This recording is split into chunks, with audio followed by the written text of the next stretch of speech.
also be called blessed, bhagava, when he can be called one who has frequented, bhava, owing to his having frequented, bhaji, cultivated, repeatedly practiced, such mundane and supramundane higher than human states as the heavenly, the divine, and the noble abidings 28 as bodily, mental, and existential seclusion, as the void, the desireless, and the signless liberations, and others as well. 64 He can also be called blessed, bhagava, when he can be called one who has rejected going in the kinds of becoming. Vantagamano bhavesu, because in the three kinds of becoming, bhava, the going, gamana, in other words, craving, has been rejected, vanta, by him. And the syllables bha from the word bhava, and ga from the word gamana, and va from the word vanta with the letter a lengthened, make the word bhagava, just as is done in the world of the grammarians outside the dispensation with the word mekhala, waist-girdle, since garland for the private parts, MEhanassa KHAssa maLÁ, can be said.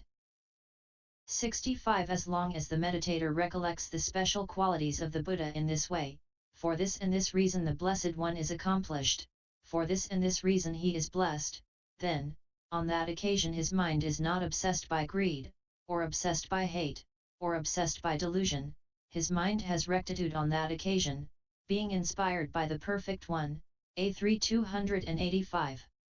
66 So when he has thus suppressed the hindrances by preventing obsession by greed, etc., and his mind faces the meditation subject with rectitude, then his applied thought and sustained thought occur with a tendency toward the enlightened one's special qualities. As he continues to exercise applied thought and sustained thought upon the enlightened one's special qualities, happiness arises in him. With his mind happy, with happiness as a proximate cause, his bodily and mental disturbances are tranquilized by tranquility. When the disturbances have been tranquilized, bodily and mental bliss arise in him.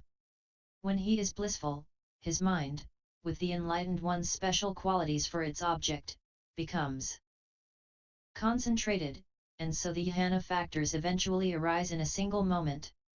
But owing to the profundity of the enlightened one's special qualities, or else owing to his being occupied in recollecting special qualities of many sorts, the jhana is only access and does not reach absorption. And that access jhana itself is known as recollection of the Buddha too, because it arises with the recollection of the enlightened one's special qualities as the means. 67 When a bhikkhu is devoted to this recollection of the Buddha, he is respectful and deferential towards the master. He attains fullness of faith, mindfulness, understanding, and merit. He has much happiness and gladness. He conquers fear and dread. 213 He is able to endure pain. He comes to feel as if he were living in the master's presence. And his body, when the recollection of the Buddha's special qualities dwells in it, becomes as worthy of veneration as a shrine room. His mind tends toward the plane of the Buddhas. When he encounters an opportunity for transgression, he has awareness of conscience and shame as vivid as though he were face to face with the master. And if he penetrates no higher, he is at least headed for a happy destiny. Now, when a man is truly wise, his constant task will surely be this recollection of the Buddha blessed with such mighty potency. This, firstly, is the section dealing with the recollection of the enlightened one in the detailed explanation. 2. Recollection of the Dhamma. 68 One who wants to develop the recollection of the Dhamma, law, should go into solitary retreat and recollect the special qualities of both the Dhamma, law, of the scriptures and the ninefold supramundane Dhamma, state, as follows. The Dhamma is well proclaimed by the Blessed One, visible here and now, not delayed, timeless, inviting of inspection, onward leading, and directly experienceable by the wise, MI 37, A3 285. Well proclaimed. 69 Well proclaimed, in this clause the Dhamma of the scriptures is included as well as the other, in the rest of the clauses only the supramundane Dhamma is included. Herein, the Dhamma of the scriptures is well proclaimed because it is good in the beginning, the middle, and the end, and because it announces the life of purity that is utterly perfect and pure with meaning and with detail. CMI 179. Even a single stanza of the Blessed One's teaching is good in the beginning with the first word, good in the middle with the second, third, etc., and good in the end with the last word, because the Dhamma is altogether admirable. A sutta with a single sequence of meaning 30 is good in the beginning with the introduction, good in the end with the conclusion, and good in the middle with what is in between. A sutta with several sequences of meaning is good in the beginning with the first sequence of meaning, good in the end with the last sequence of meaning, and good in the middle with the sequences of meaning in between. Furthermore, it is good in the beginning with the introduction giving the place of and the origin giving the reason for its utterance. It is good in the middle because it suits those susceptible of being taught since it is unequivocal in meaning and reasoned with cause and example. It is good in the end with its conclusion that inspires faith in the hearers. 70. Also the entire Dhamma of the dispensation is good in the beginning with virtue as one's own well-being. It is good in the middle with serenity and insight and with path and fruition. It is good in the end with nibbana. Or alternatively, it is good in the beginning with virtue and concentration. 214. It is good in the middle with insight and the path. It is good in the end with fruition and nibbana. Or alternatively, it is good in the beginning because it is the good discovery made by the Buddha.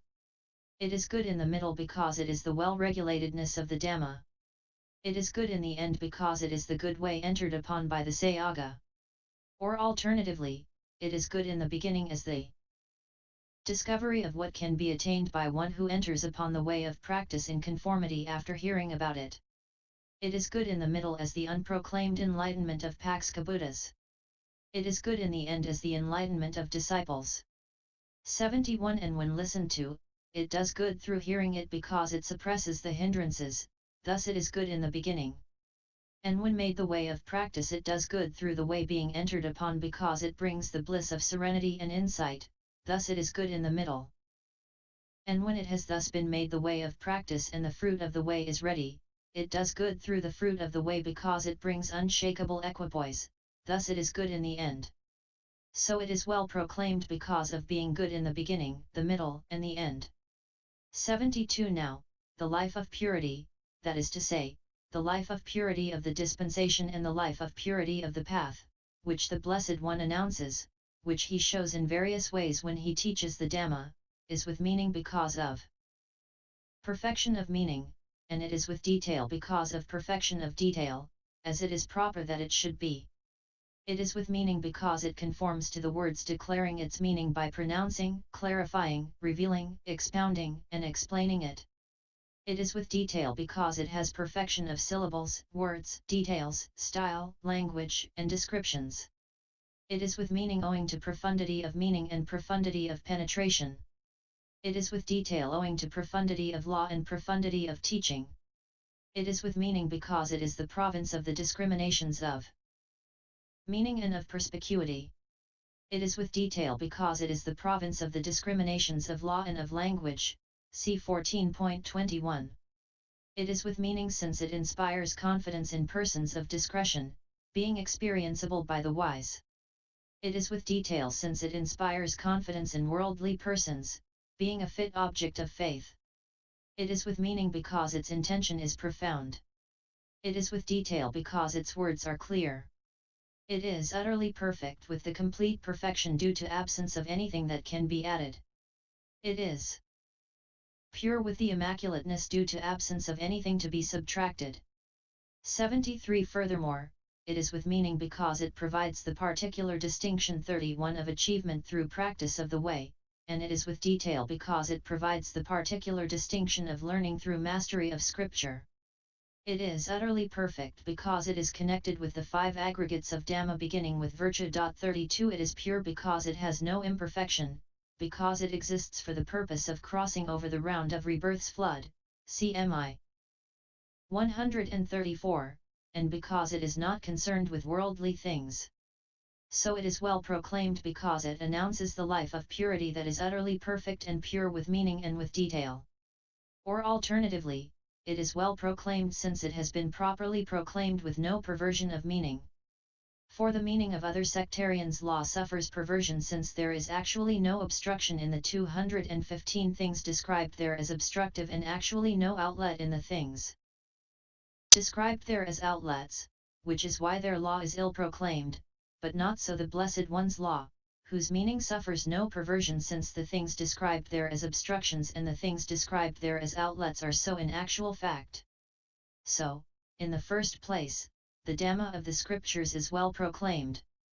74 The supramundane Dhamma is well proclaimed since both the way that accords with Nibbana and the Nibbana that accords with the way have been proclaimed, according as it is said, the way leading to Nibbana has been properly declared to the disciples by the Blessed One, and Nibbana and the way meet. Just as the water of the Ganges meets and joins with the water of the Yamuna, so too the way leading to Nibbana has been properly declared to the disciples by the Blessed One, and Nibbana and the way meet. D. 223. 75 And here the noble path, which is the middle way since it does not approach either extreme, is well proclaimed in being proclaimed to be the middle way. The fruits of asceticism, where defilements are tranquilized, are well proclaimed. 2 In being proclaimed to have tranquilized defilement. Nibbana, whose individual essence is eternal, deathless, the refuge, the shelter, etc., is well proclaimed too in being proclaimed to have an individual essence that is eternal, and so on. So the supramundane Dhamma is also well proclaimed. Visible here and now. 76 Visible here and now. Firstly, the noble path is visible here and now since it can be seen by a noble person himself when he has done away with greed, etc., in his own continuity, according as it is said, when a man is dyed with greed, Brahman, and is overwhelmed and his mind is obsessed by greed, then he thinks for his own affliction, he thinks for others' affliction, he thinks for the affliction of both, and he experiences mental suffering and grief. When greed has been abandoned, he neither thinks for his own affliction, nor thinks for others' affliction, nor thinks for the affliction of both, and he does not experience mental suffering and grief. This, Brahman, is how the Dhamma is visible here and now. AI 156. 216. 77 Furthermore, the ninefold supramundane Dhamma is also visible here and now, since when anyone has attained it, it is visible to him through reviewing knowledge without his having to rely on faith in another. 78 Or alternatively, the view, Daihi, that is recommended, Pasatha, pages of root sayas, is proper view, Sandahi. It conquers by means of proper view, thus it has proper view, Sandahika, visible here and now. For in this way the noble path conquers defilements by means of the proper view associated with it, and the noble fruition does so by means of the proper view that is its cause, and Nibbana does so by means of the proper view that has Nibbana as its objective field. So the ninefold supramundane Dhamma has the proper view, Sandahika, is visible here and now, since it conquers by means of proper view, just as a charioteer, Rathika, is so called because he conquers by means of a chariot, Ratha. 79 Or alternatively, it is seeing, Dasana, that is called the seen, Diha, then Diha and Sandiha are identical in meaning as seeing. It is worthy of being seen, Diha, thus it is visible here and now, Sandahika. For the supramundane Dhamma, law, arrests the fearful round of kama, etc. as soon as it is seen by means of penetration consisting in development of the path and by means of penetration consisting in realization of Nibbana. So it is visible here and now, Sandahika, since it is worthy of being seen, Diha, just as one who is clothable, Vatahika, 33 is so called because he is worthy of clothes, Vatha. Not delayed. 80 It has no delay, lit. Takes no time, Kala, in the matter of giving its own fruit, thus it is without delay, Akala. Without delay is the same as not delayed, Akalika.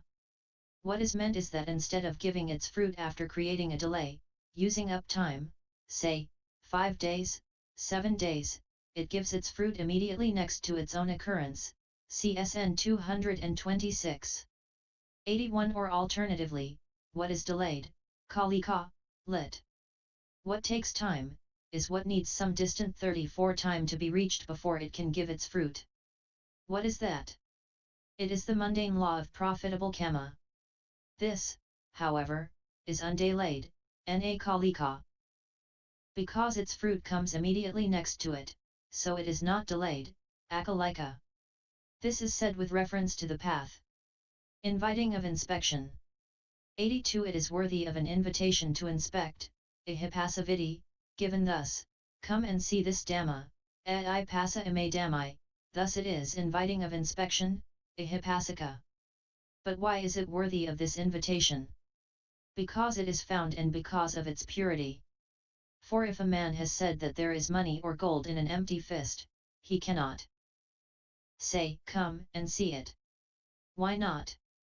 Because it is not found. And on the other hand, while dung or urine may well be found, a man cannot, for the purpose of cheering the mind by exhibiting beauty, say, come and see this. On the contrary, they have to be covered up with grass and leaves. Why? Because of their impurity.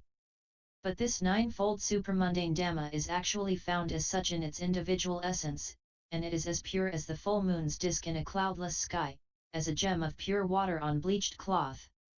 217 Consequently, it is worthy of the invitation to inspect since it is found and pure, thus it is inviting of inspection. Onward leading. 83 The word opanayuka, onward leading, is equivalent to the gerundu pantaba, ought to, can, be induced.